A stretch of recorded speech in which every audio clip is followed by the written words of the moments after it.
said, well, I kind of want to go back to college. I am calling this meeting to order, and our first order of business and he was a Christian, and I would have divine services on Sunday, Dr. Bob. and the officers, he Let's stand invited me to together, stay. please. As we pray,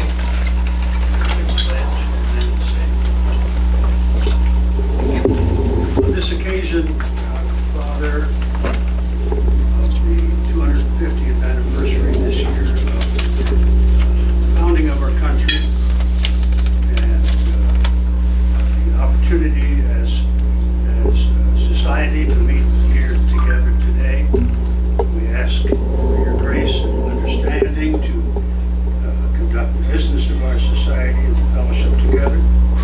Allow us words of wisdom and point out paths of direction as we fulfill our role as guardians of our national heritage.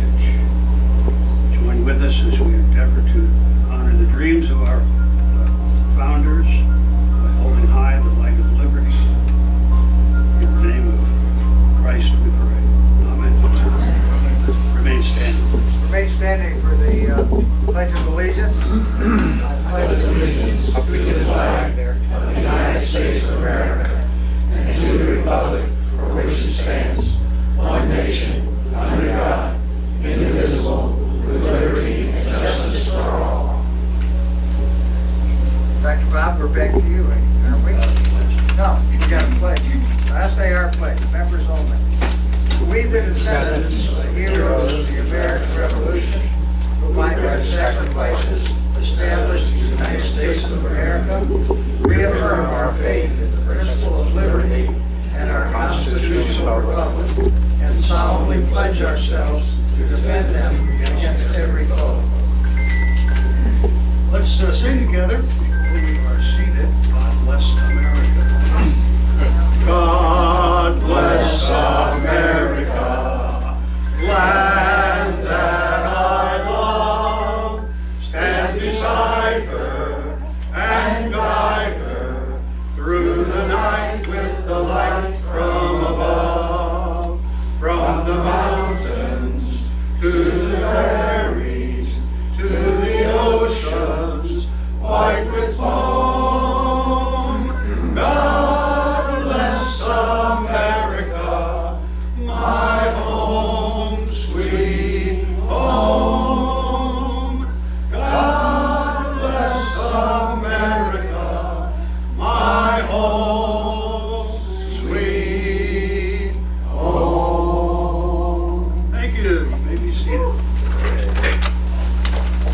And before you, if you would open your chapter meeting trifold, you'll find those Quick who into the have story. a February birthday. I got stationed in Germany, Recognize David and Leonard John on the said first, that was the best 10 years of his life.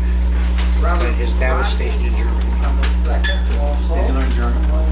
Harry Salfinius. He learned how to say, Casey "Mein Martin Bier, on the bitte." ninth, Jason Green on the 12th, Peter Dietrich on the 14th, and James Stribling on the 25th. Jerry Duncan, would you step forward, please?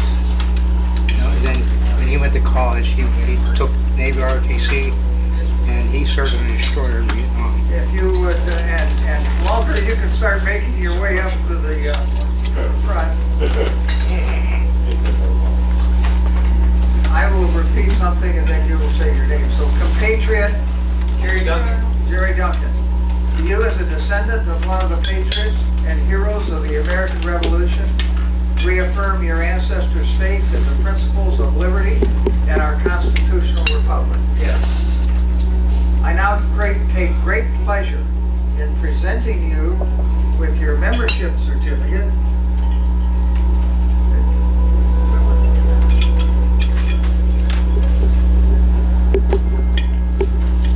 and as a symbol of your membership we have a rosette that we'd like to present you.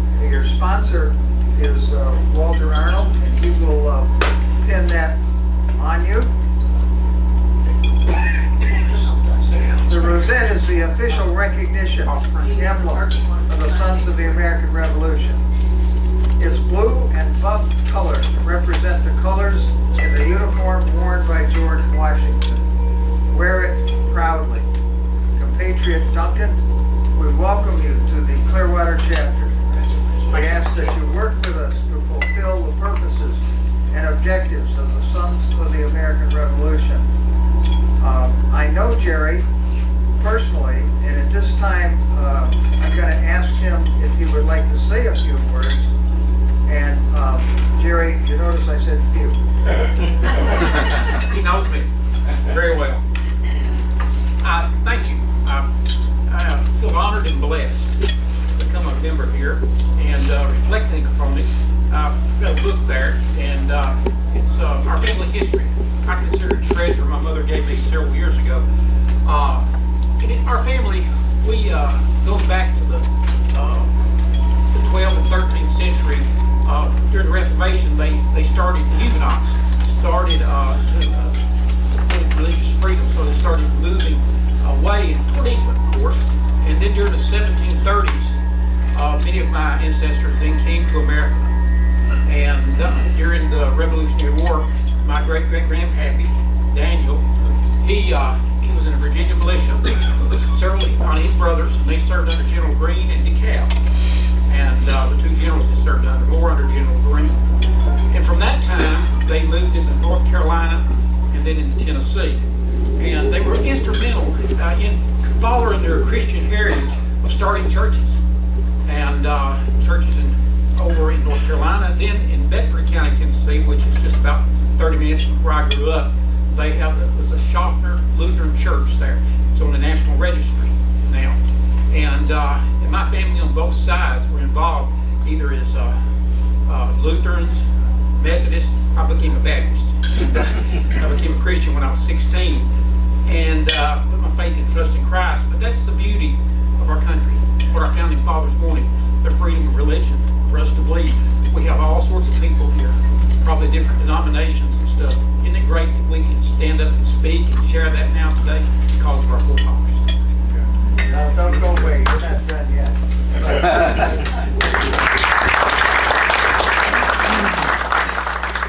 Will all of our members please come forward and welcome our new compatriots to the Clearwater chapter. Thank you, Most of the members. Was it Jerry? Thank you, appreciate it. Jerry. I didn't wear mine either, so it's right here. Terry, get your wife and bring her up. Yes, sir.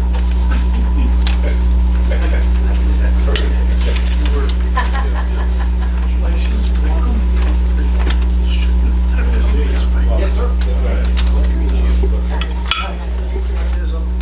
In display of the United States flag of America.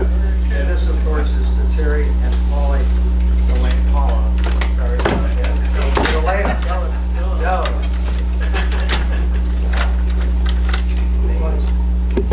Yeah, well, I'm skinny. I can get in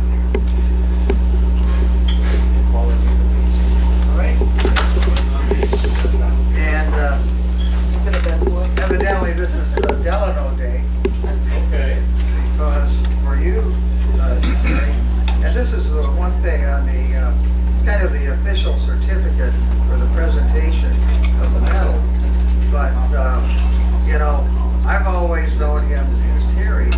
And the first time I got an email from him, it was George. And I'm saying, who is that guy? I have no idea. Then it finally dawned on me, well, wait a minute, this must be Terry. So, Terry, I am really proud to present you this afternoon with the bronze 250th anniversary of the American Revolution medal. Thank you for attending meetings and thank you for the service that you've had. How many flag certificates now? 5. One of them I still have to present because the gentleman who's receiving it is currently serving the Marines. So Terry is the only person in our chapter that I know of, other than Parks and myself, who have given a flag certificate out to their neighbors. So It's not hard. it's not hard. Terry says he walks down the street and talks to people. I do. Did you get a presentation?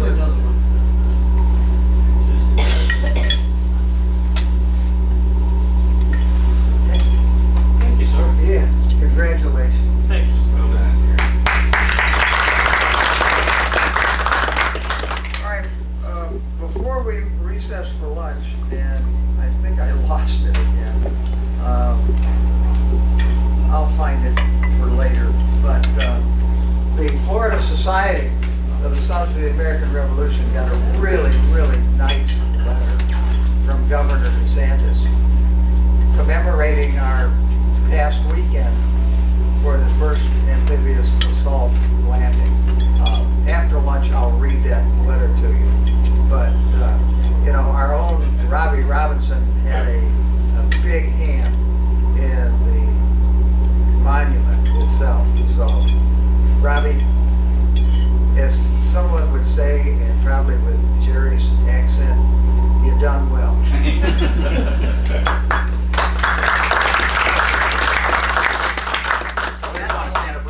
Say that I just want to thank everybody from the Clearwater Society, because without the support from this society, you know, we probably wouldn't have been able to get that monument built.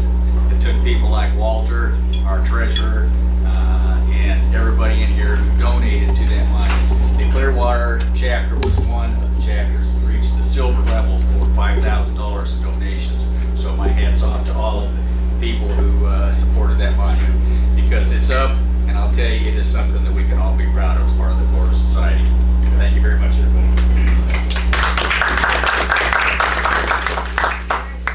During lunch, go ahead and eat, but during lunch, we are going to show you the second and third place. And all his tests were right paragraphs. But that was so that's Everybody why on this list. I didn't get the fun. And Art Gates, our first vice president, but Art is represented by his wife, Candace.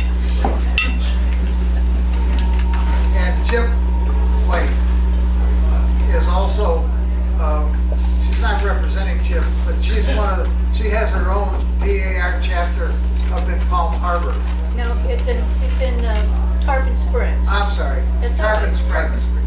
We're the best known secret in Tarpon Springs. Somewhere up north.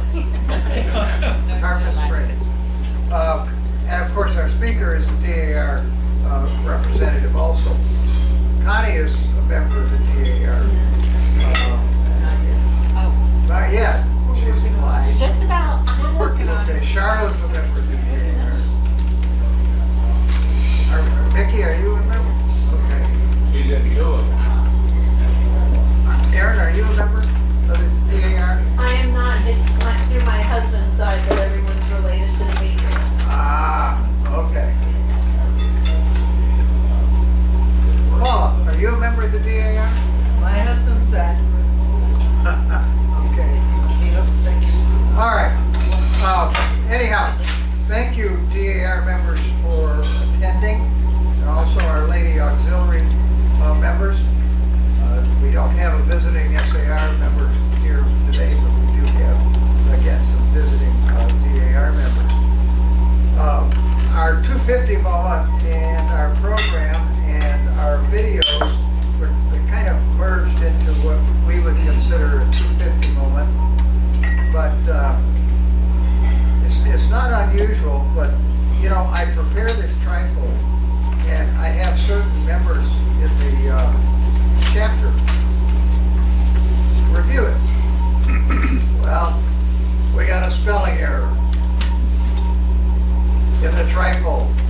but we are going to talk about women in the Revolution. Now, women played a vital role in many ways. They were very strong in their beliefs and their support of the fight for independence.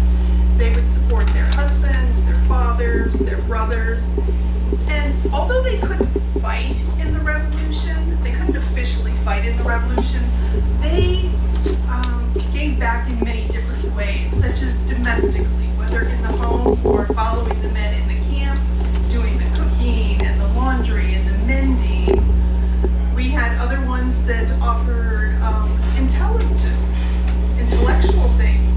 We have some women raised money for the war effort, and some were even spies. So well-behaved women seldom make history. Now this quote was coined by Harvard historian Laurel Thatcher Ulrich in 1976 in an academic article that she wrote. But even though it was written 200 years after the Revolution, those words could actually relate to the women of the Revolution. Now we will remember that the quote serves as a reminder that to change history, women often need to deviate from established societal roles. And that's exactly what some of the women of the Revolution did. And I would like to share some of their stories with you. Margaret Cochrane Corbin was one of the wives that followed the men around in the camps. Her husband was in the army and she would follow her. She would do those domestic things. She would cook. She would do laundry. She would mend. But on November 16, 1776, her life changed forever. They were stationed at Fort Washington, and the British and the Hessians decided to attack the fort. And her husband was John Corbin. He was assisting a gunner on one of the cannons when that gunner was killed. So John stepped in and took the gunner's place until he suffered the same fate. And without any time to mourn, Margaret stepped in and manned the cannon for her husband. She continued to fight courageously until she herself was wounded. It was a devastating wound to her chest, her shoulder, her jaw. She did survive, but she was permanently disabled from the effects of that. But her fierce spirit holds a lasting place in history as a symbol of sacrifice and resilience. So in 1779, the Continental Congress did something that was totally unexpected. They recognized her brave service, and she became the first female to receive a lifelong military pension, though it was only half what the male combatants actually get. So on the left here, you'll see an actual copy of a page taken from the Continental Congress papers. And in part it reads that Margaret Corbin, who was wounded and disabled in the attack on Fort Washington, while she heroically filled the post of her husband, who was killed by her side, serving a piece of our country, do receive during her natural life, for the continuance of such disability, the 1/2 of the monthly pay drawn by a soldier in the service of these states, and that she now receive out of the public stores 1 complete suit of soldier's clothing, or the value thereof in money. Pretty cool, huh? And the typos, I did it exact, those aren't the typos. So another woman, her name is Sybil Luddington.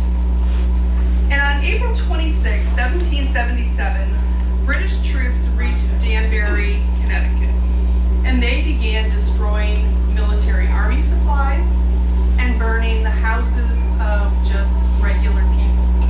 They were set an intent to totally destroy the city. So messengers were sent to Colonel Henry Luddington, because he was the one that needed to gather the troops. Well, the problem is this was planting season, and all of the regiment was temporarily disbanded to their homes, working in their fields. So it was a rainy night, and Colonel Lunnington knew that he had to be at the house when the men started coming so that he could organize them. So he had to figure a way to get word out to his men, and that was to send his daughter, Sybil. Sybil was 16 years old. She rode horseback over 40 miles that night in torrential downpour, over rugged, rocky, sometimes desolate and dangerous roads to bring the news of the attack on Dansbury to the men in her father's regiment. Thanks to Sybil's daring efforts that night, nearly every single man in the entire regiment mustered at her father's home by daybreak. And although Ludington's troops did not defeat the British, they at least made them retreat so that the entire city was not destroyed as it was planned. Pretty heroic for a 16-year-old girl. And then there was Lydia Barrington Dara. She was actually a Quaker. So the Quakers didn't take a side, they didn't believe in fighting.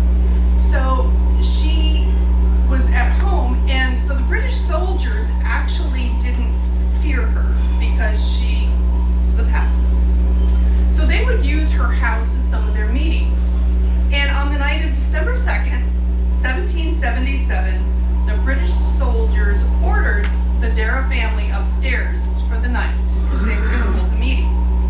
So the Dara family went upstairs, except Lydia stayed behind, and she hid in a closet that was near the place where the British were meeting. And Lydia overheard the British soldiers talking about an attack that they were going to do on Washington's troops in 2 days. They were going to surprise them, therefore they would be able to defeat them. So the next day, Lydia got up and she told them that she was out of flour and that she needed to go just outside of the city to where the mill was so that she could grind some more grain to make flour. They allowed her to go. So she went there, she dropped off her little sack at the mill, and then she went to the tavern where she knew that the Americans were gathering. She delivered the message of the attack and then returned home. So the next day, when the British go out to attack, they're expecting to surprise Washington's troops. And they were the ones that were surprised when they found that Washington's troops were waiting for them. So it was, we didn't necessarily win, but it did make the British retreat back into the city of Philadelphia, and Washington's troops did hold the field. So Lydia's actions saved a surprise attack for the Continental Army, but it came at a cost to her. Because after the war, the Society of Friends determined that Lydia's actions went against the Quaker beliefs, and so they expelled her.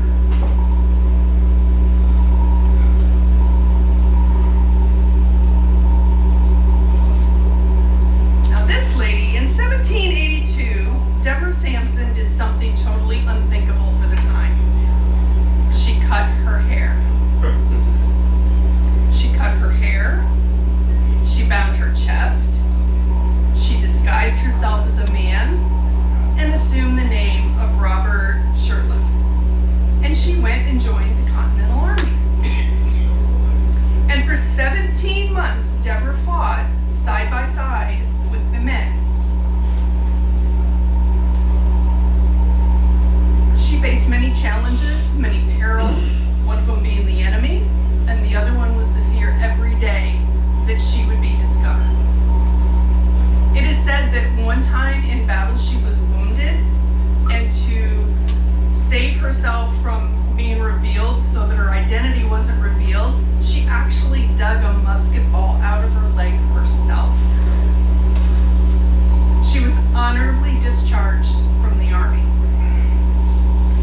Several years later, She had a friend, Paul Revere, you may have heard of him. He helped her petition the government, and she actually was given a military pension for her service in the Army. Pretty cool. Now this lady amazes me. This lady is Phyllis Wheatley. She was an enslaved African American in Boston. And she was one of the few that actually had been taught to read and write. She wrote poetry. And she actually is the first African American female ever to be published. And she wrote a poem about and to George Washington. Sent it to him. And he actually invited her to a place when he went into the Boston area. He invited her to come and read it for him. Now it's kind of lengthy, but I will tell you that it is an amazing poem to think that she wrote that. And I encourage you to read it, but I would like to share with you just the last paragraph. Proceed, great chief, with virtue on thy side. Thy every action let the goddess guide. A crown, a mansion, and a throne that shine, with gold unfading, Washington, be thine. I thought that was kind of cool. So, I don't know if any of you have heard of a lady named Betsy Ross. How many of you have heard of Betsy Ross? Now, she's probably the most famous female out of the Revolutionary era, but although popular lore and historical stories say that she made the first flag, there's no documentation that she did. And so, of course, there's two sides to the story, those that believe she did and those that believe she did not. There was a gentleman by the name of Mark Leibson who authored Old Glory Flag, an American biography. And he was interviewed on his stance about whether or not Betsy Ross actually made the flag. And he said, as far as the big question is concerned, did she make the first American flag? Every historical study has come to the same conclusion. There's no good historical evidence that she did. But that doesn't mean that she didn't. There's simply a lack of documentation. Most historians believe the story is apocryphal. Okay, on the other hand, you have the Independence Hall Association and a lot of very big and popular associations in and around the Philadelphia area that believe that she did. It's taught in our schools. So the Independence Hall Association posted this statement. Betsy Ross sewed the first American flag. When we view the flag, we think of liberty, freedom, pride, and Betsy Ross. The American flag flies on the moon. It sits atop Mount Everest, is hurtling in space. The flag is how America signs her name. It is no surprise that Betsy Ross has become in space. The flag is how America signs her name. It is no surprise that Betsy Ross has become one of the most cherished figures in American history. So whether you believe she made it or not, that's your choice. But the fact still remains that her name remains synonymous with the first American flag. Some of you may have heard of the DAR, the Daughters of the American Revolution. I am a member, and we have patriots that we descend from. And believe it or not, currently in our database, we have nearly 1,300 verified female patriots that DAR members have linked their lineage to. And I'd like to share just a couple of them and their stories. We have DAR patriot Lily McElhaney Bowen, who supported the patriot cause by loaning funds and providing food and military supplies to the Continental Army.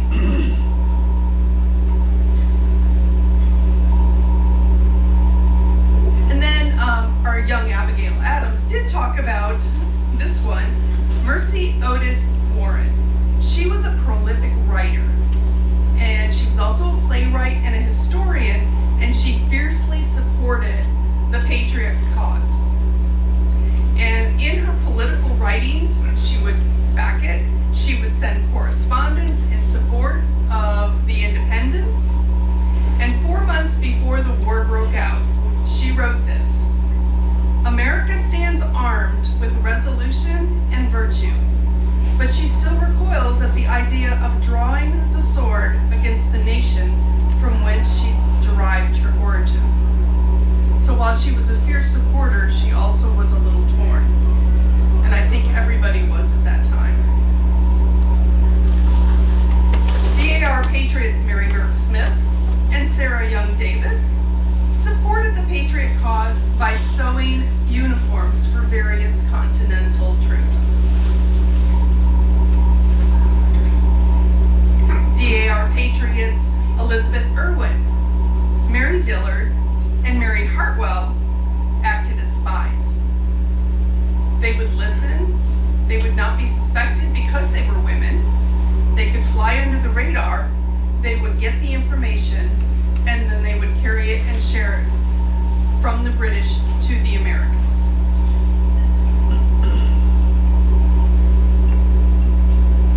Yes. Our dear Abigail Smith Adams is also a DAR patriot. She supported the patriot cause by sheltering and feeding the refugees.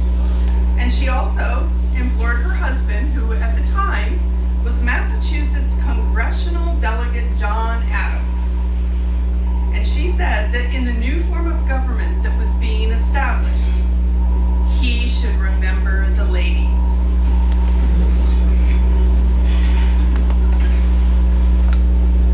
The other DAR patriot was Martha Dandridge Custis Washington, who supported the patriot cause by administering to the sick and the wounded soldiers at Valley Forge. She also boosted morale and was a strong supporter for her husband, a man by the name of General George Washington. And yes, there are no descendants of George and Martha, but she is in the DAR database because she did have a child with her first husband. There were thousands of women whose names have been lost to history who also supported the cause. They were the ones that remained on the home front, tending to the farms, protecting their homes from attack. They raised the children that would follow in their father's footsteps to bring about the United States and build a nation created on justice and freedom. They were the female patriots, and their stories are our legacy. Today we honor and remember the women of the American Revolution. Thank you for allowing me to speak to you today and share the stories of some of the women. If there are any questions, I'd be happy to answer them. I've got one about her riding the horse. Yes. How was that back in their day? Was it common for a woman to mount onto a horse, or like she did, or was that different? They usually did not ride at great pay scale using a man's saddle. That was not common at the time. So yeah. But you know, they grew up riding horses just like children today grew up riding bikes. So yes. Is some of this material available online so I can share it with my wife? Oh, absolutely. Just Google any of their names. I mean, there's a lot out there. And one of the things is if you type in women of the revolution, you will find a lot of information out there. Thank you. All right. Thank you. Yes? One other question about Rhode Island. There's, I think, a whole platoon or brigade or whatever of African Americans, and I was wondering if any of their wives were linked into DAR. I don't know if any of their wives are. I do know that we do have patriots that are African American that our members have, linked their lineage to. So we do have some in our database, yes.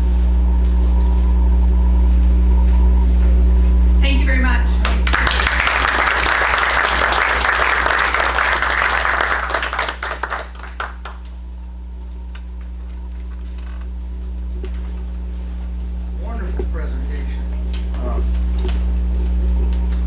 really interesting as to what some of the women did as far as the revolution is concerned. I mean, you look at today's modern warfare, and now you have women that are just as, how do I want to say, just as fired up, just as equivalent to men in some of the interesting service positions they're in. In the Air Force, we have women fighter pilots, we have women cargo pilots, some of our big airlifters.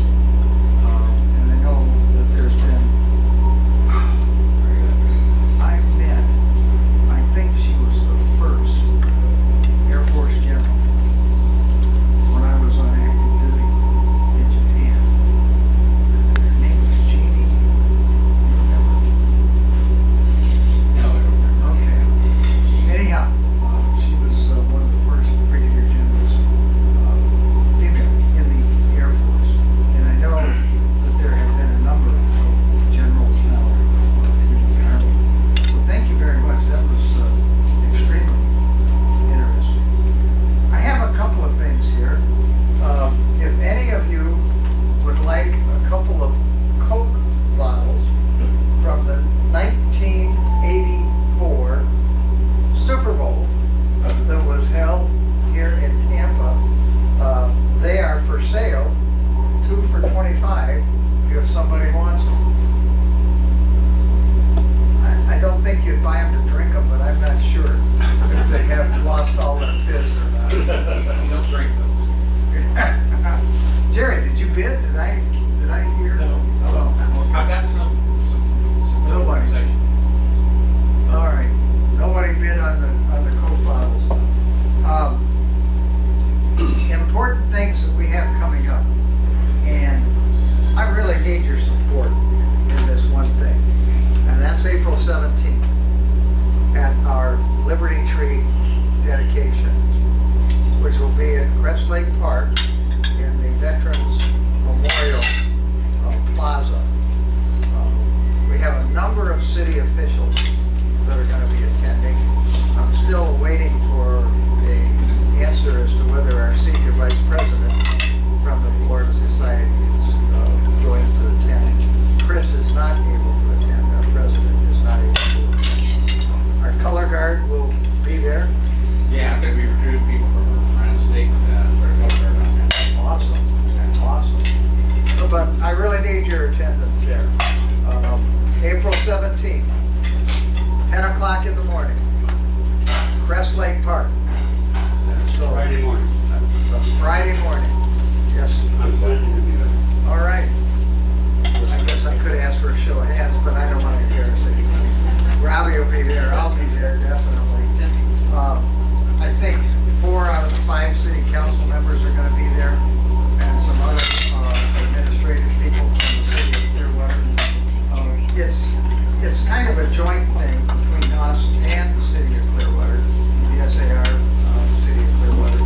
They have given me all of the support. In fact, the mayor was going to be there. He was going to be speaker, and then he ended up being in Washington, D.C. or something. So, and the other thing I wanted to mention this morning before we adjourn is our first amphibious assault landing. Governor DeSantis sent a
Okay, no problem.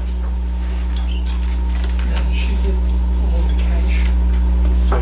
All right, Dr. Cunda will do the benediction, and then we will have our processional, and then you can enjoy your dinner. If you would please stand